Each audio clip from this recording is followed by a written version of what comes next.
ആദ്യമായി പഠിക്കുന്ന ഒരാൾ 30 to 40 മണിക്കൂറെങ്കിലും ലെസൺസ് എടുക്കണമെന്നാണ് പറയുന്നത്. അപ്പോൾ അത് ആദ്യമായി പഠിക്കുന്ന ഒരാൾക്കാണ്.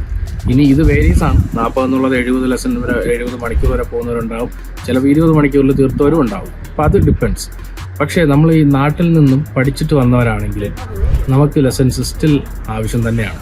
അതിൻ്റെ റീസൺ എന്താണെന്ന് വെച്ച് കഴിഞ്ഞാൽ നമ്മുടെ ഹാബിറ്റ്സാണ്. നമ്മൾ ടെസ്റ്റിന് പോകുമ്പോൾ നമ്മൾ ചെയ്യാൻ ഉദ്ദേശിക്കുന്ന കാര്യങ്ങൾ, നമുക്കറിയാവുന്ന കാര്യങ്ങൾ ഇതൊക്കെയാണ് റൂൾ എന്ന് നമുക്കറിയാം. പക്ഷേ നമ്മുടെ ഇമ്മീഡിയറ്റ് റിയാക്ഷൻ എപ്പോഴും നമ്മുടെ ഹാബിറ്റ് ആയിരിക്കും. അപ്പോൾ അതുകൊണ്ട് തന്നെയാണ് അവർക്ക് ലെസൺ വേണ്ടി വരുന്നത്. ഇതിൻ്റെ ഒരു എക്സാമ്പിൾ പറയുകയാണെങ്കിൽ 1000 പൗണ്ടിൽ കൂടുതൽ ചിലവാക്കി 4 ടെസ്റ്റ് 5 ടെസ്റ്റ് എഴുതി അവസാനം പാസ്സായ ഒരാളുണ്ട്. 500 പൗണ്ടിൻ്റെ ഉള്ളിൽ ലെസൺസ് കൂടുതലെടുത്ത് ഒറ്റ ടെസ്റ്റിൽ പാസ്സായവരെ എനിക്കറിയാം. അപ്പോൾ എൻ്റെ അടുത്ത് ചോദിക്കുകയാണെങ്കിൽ എനിക്ക് മനസ്സിലായ ഒരു കാര്യം വളരെ സിമ്പിളാണ്. 30 പേര് പഠിക്കുന്ന ഒരു ക്ലാസ് റൂമാണെന്ന് വയ്ക്കുക. ഈ 30 പേര് പഠിക്കുന്ന ഒരു ക്ലാസ് റൂമിൽ ഒരിക്കലും